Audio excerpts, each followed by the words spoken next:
Mi nombre es Araceli Filar Artiga.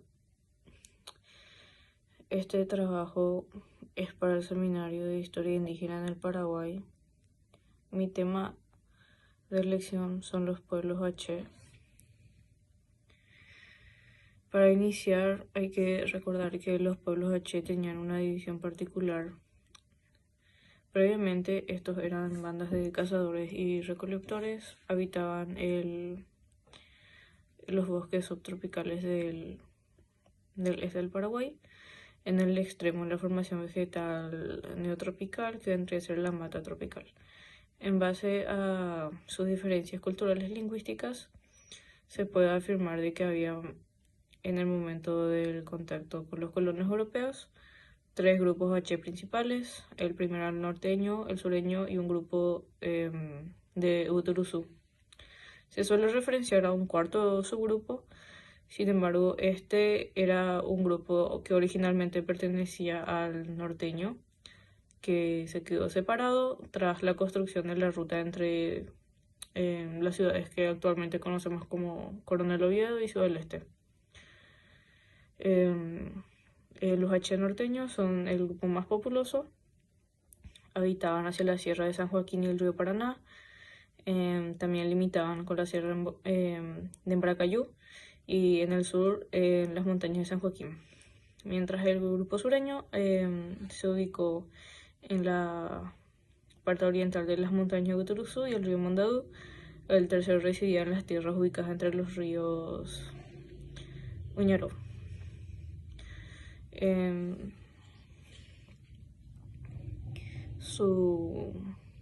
Su experiencia en la época colonial se puede describir como relativamente autónoma.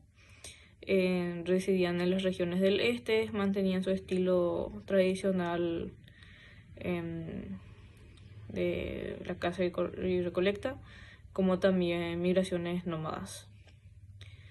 Y a pesar de que tuvieron roces con los colonos, resistieron. Por lo tanto,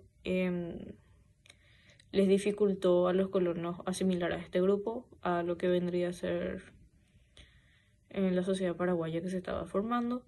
Igualmente, en la época independiente no cambió mucho esta situación, seguían viviendo bajo sus costumbres tradicionales, pero se empiezan a resaltar incursiones de menor escala a plantaciones de campesinos criollos mestizos, como también de otros guaraníes.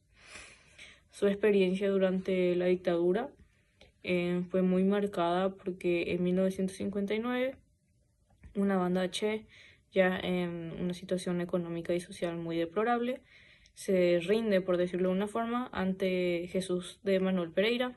Este era un hombre ex esclavista que se aprovechó su situación y fundó lo que se conoció como la Colonia Nacional Guayaquil del Arroyo Morotí. Esta estaba en el departamento de Cazapá y este hombre empezó a solicitar fondos al Estado paraguayo con el fin de supuestamente ayudar a estos grupos. Sin embargo, sus intenciones nunca fueron buenas. Convenció a varias personas de los pueblos H a buscar a los miembros de otros grupos, tanto por la fuerza como también vía manipulación, prometiéndole que iban a tener una mejor vida. Sin embargo, estos básicamente se volvieron subesclavos y en el proceso crearon enemistad dentro del mismo pueblo. En 1968, Pereira consiguió que el Estado le done un terreno más grande y la colonia pasó a llamarse Cerro Morotí. Ahí empieza realmente el proceso de sedentarización forzada del pueblo H, que culminó en 1978 en esta transición de su vida tradicional a la asimilada. Murieron centenares de personas H, así como también sufrieron violencias directas. También fueron víctimas de abuso médico. Muchas veces se practicaban procedimientos médicos que no eran debidos, o en sí mismos se los negaban ayuda médica cuando sí la necesitaban. También murieron de mala alimentación, desnutrición, y combinación de enfermedades por el que no tenían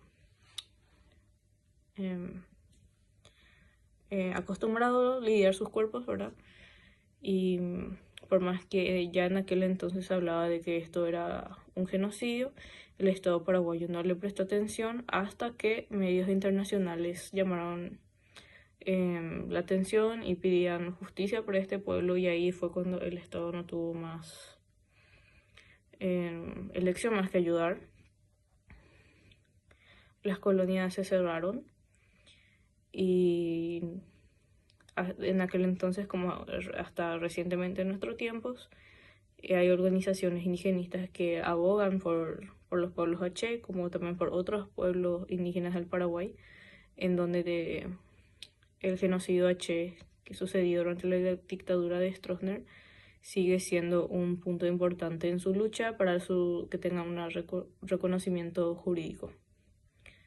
En la actualidad hay grupos que ayudan al pueblo H que fueron fundados por los mismos grupos. Sin embargo, estos no tienen permitido la administración de sus propias tierras, siendo estas ONGs o organizaciones la gente que tiene ese poder. Para concluir, quiero recalcar que conocer esta historia es de suma importancia, porque aparte de que los pueblos indígenas sean parte fundamental de la sociedad paraguaya, como también de la cultura y de la historia misma, también hay que reconocer el rol que jugamos nosotros en su historia y cómo esto afectó en su formación actual. Muchas gracias.